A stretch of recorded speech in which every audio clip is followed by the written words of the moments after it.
apresentação, depois eu vou continuar aqui com o nosso querido Renan, tá bom? E nós vamos fazer o bate-bola, ok? Por favor. Bom, boa tarde, pessoal, tudo bem?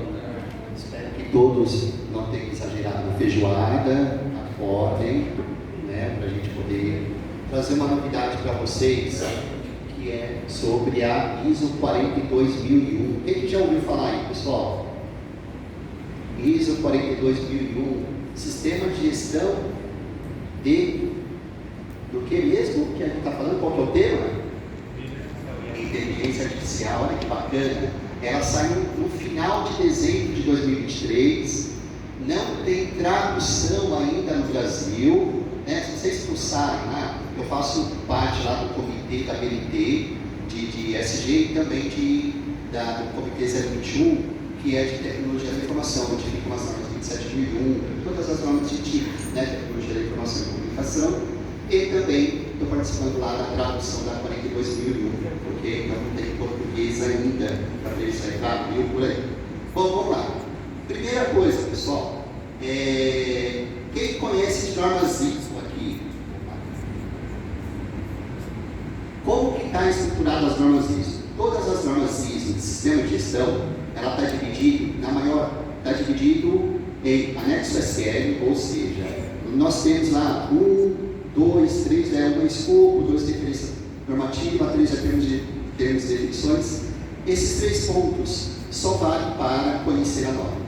Depois, nas seções 4 a 10, a gente ouviu o que os colegas falaram: contexto da organização, liderança, planejamento, apoio, operação, avaliação de desempenho e melhorias. Ou seja, né, se a gente pegar o ciclo PDCA, a gente tem a parte de planejamento, né, entende como funciona a empresa, que são todos os requisitos de contexto da organização.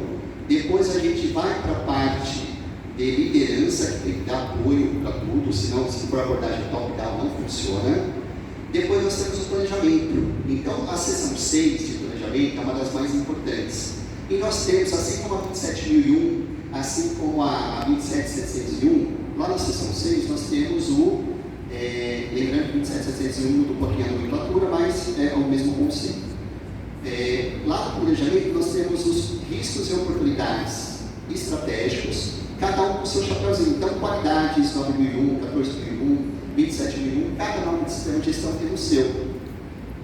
Aí, lá especificamente na 27001, que é Sistema de Gestão de Segurança da Informação, e na 27701, que é de privacidade, e agora também, não poderia ser diferente, a 42.000 sobre, né, inteligência artificial. Então ela tem a parte de planejamento de avaliação de riscos. Então, ou seja, né, nós pegamos um pilar de avaliação de riscos. Tudo que a gente faz nessa vida é um risco, né, pessoal? Então tem que avaliar. Então tem a avaliação de riscos do que? Nesse caso, de uso da inteligência artificial. Não é só para o Gemini, não é só para o ChatGPT, é qualquer software, serviço que use inteligência artificial. É essa a aplicação desta norma, ok? E aqui vocês vão perceber que a gente complementa tudo aquilo que os colegas anteriores já falaram. E deixa eu só dar uma puxadinha aqui, rapidinho, depois eu volto, pegar aqui, ó. Depois eu volto nessa norma também de complemento. Está aqui, pessoal, tá?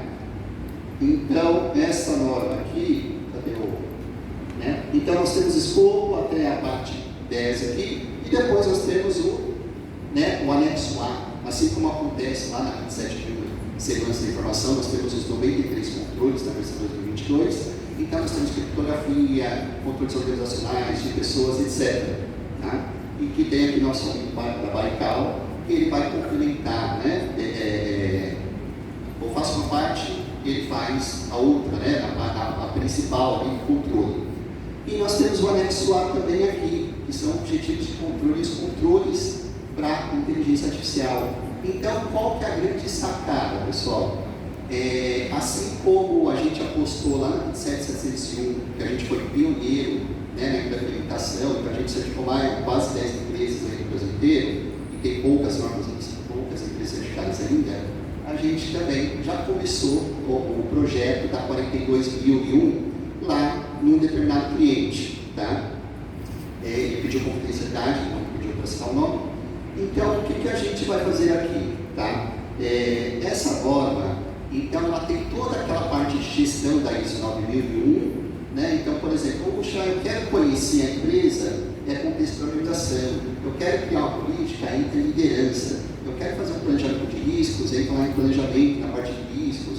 Puxa, deu ruim, fazer gestão de incidentes, então a gente vai melhoria. Isso é para qualquer norma de sistema de gestão, qualidade, permite, segurança do trabalho, compliance, seguro e tudo, tá bom? Não muda. O que vai mudar são esses carinhas aqui do anexo A, ok? Corroborando lá do nosso amigo também, adicionando as normas lá que ele comentou de inteligência artificial, é importante vocês anotarem.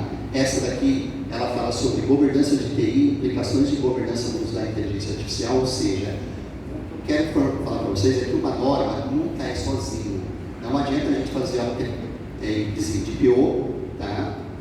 Não desmerecendo a trilha, tá, pessoal, que eu fiz, a grande trilha também dá um treinamento, né? Então, me perdoe lá a nossa amiga Milena, mas a gente precisa ter outras skills, seja advogado, tecnologia da informação, entre outros.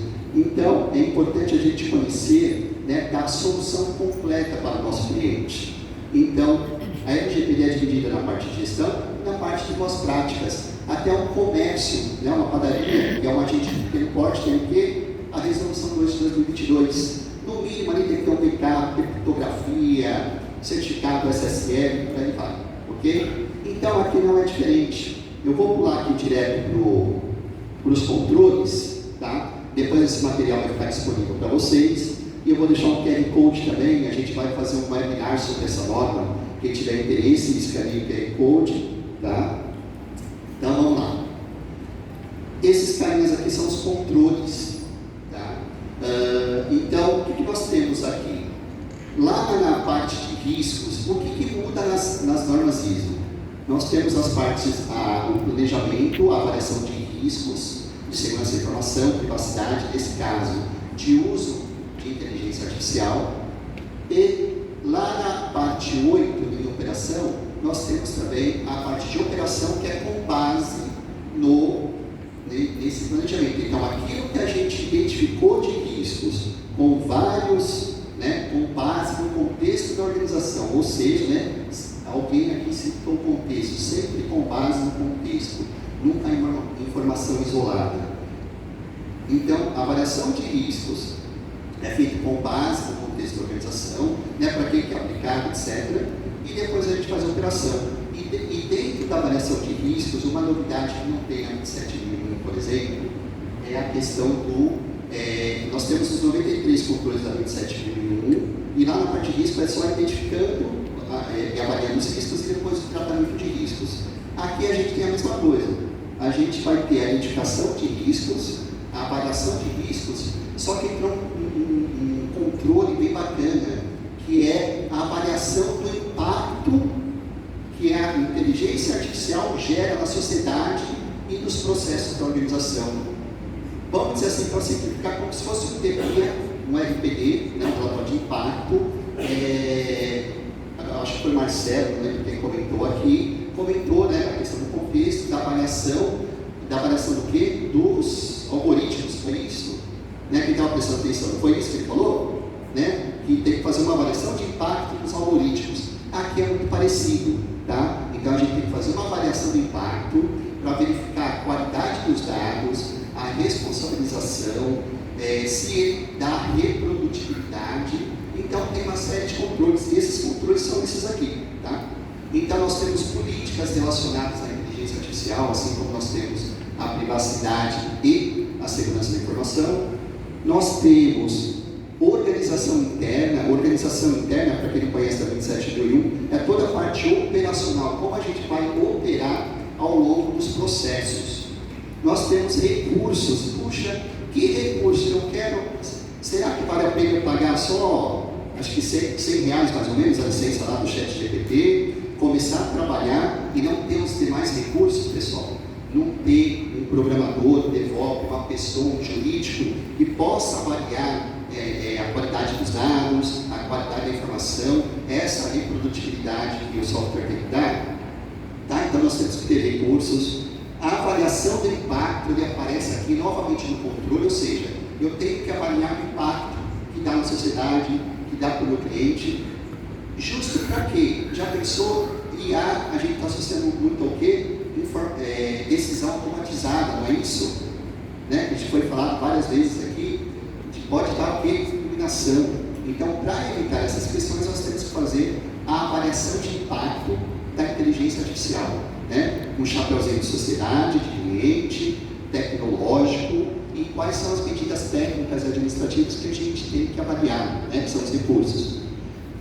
Também temos que avaliar todo o ciclo de vida da inteligência artificial, tá? Ou seja, qual é a qualidade dos dados que nós recebemos, como que é todo o processo, qual é o resultado que nós temos. Então, tem uma questão aqui muito importante, que está dentro desse controle, mas foi falado lá atrás, que é o que é daqui, ó.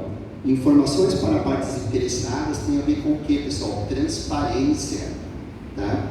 Então, transparência com os nossos clientes. Quem são partes interessadas? São os stakeholders.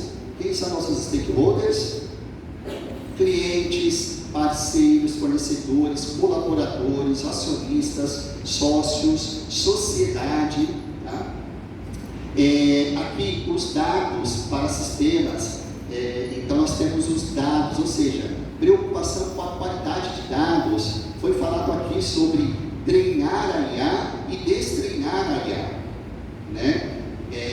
Então, às vezes a gente precisa, eu lembro até hoje, quando eu dava aula no Senac, daí o pessoal fala, eu tive uma palestra lá de andragogia, pedagogia, o pessoal fala, a gente tem que desconstruir, né? Então, destreinar o IA. Então, dependendo de como for, a gente tem que chegar nessa avaliação, vamos dar um passo atrás para dar mais 10 para frente, ok? Então, a qualidade de dados, aqui, a governança de dados é importante.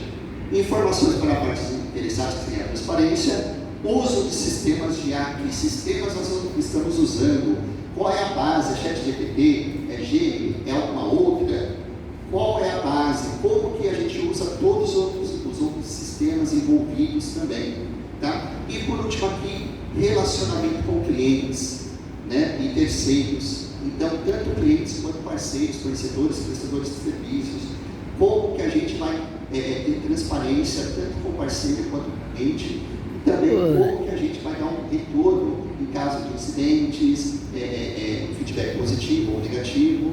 Então, a gente tem que ter todo esse relacionamento.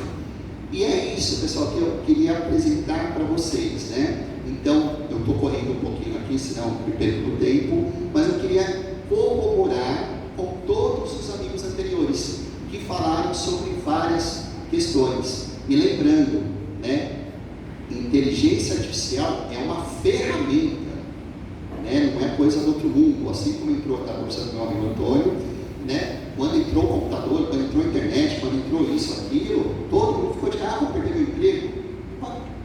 Dependendo da situação vai perder, mas a gente tem uma outra forma de trabalhar, é uma ferramenta para nos ajudar, igual o pessoal da MD2. MX comentou, né? Então, para nos ajudar. Se tem preocupação lá na frente, se ele vai metralhar a gente ou não, aí, pessoal, não vou morrer de ansiedade, né? Isso daí vai estar bem para frente, não vai acontecer. Então, é uma outra preocupação, mas agora, né? A gente precisa entender como essa ferramenta pode nos ajudar. E a 42.001, junto com essas outras normas aqui de inteligência artificial aliada à privacidade, aliado à segurança da informação, ela nos traz, né, uma grande segurança. É um conjunto de normas que precisamos entender. Então, é uma skill. E essa norma, a gente está apostando bastante, porque é uma norma que vem para regulamentar o mercado. Como ela é uma certificação, para quem conhece certificação independente, por exemplo, eu era editor de um cliente que a gente certificou em 27.701, e a gente foi conversar com um banco, um grande banco, com o CISO, com o DPO do banco, tudo, nível nacional, e o banco pegou e falou assim, virou bate-papo, a gente se preparou, tudo mais, e virou bate-papo comercial. Por quê? Porque a gente tinha a certificação 27001 e 701, tinha acabado, faziam 6 meses já, e eles não tinham nem isso ainda, porque a obra era muito nova. Ou seja, a certificação, que é uma auditoria externa por uma parte independente, então isso acaba entrando como credibilidade do mercado. Então, para quem for usar a inteligência artificial nas empresas, entregando um serviço acoplado com a inteligência artificial embarcada, então é interessante que dê uma olhadinha nessas normas, ou pelo menos usem aí como template, tá? Da mesma forma, a gente está falando de auditorias, né? O que é auditoria, pessoal? É um processo sistemático, independente, né? Em que eu verifico se um template, se uma norma está atendendo aquela governança ou não. E os templates estão por aí, e agora aqui nosso amigo vai falar como que esses controles aqui, né? Então vai dar uma explicação para a gente sobre esses controles, ok? Perfeito.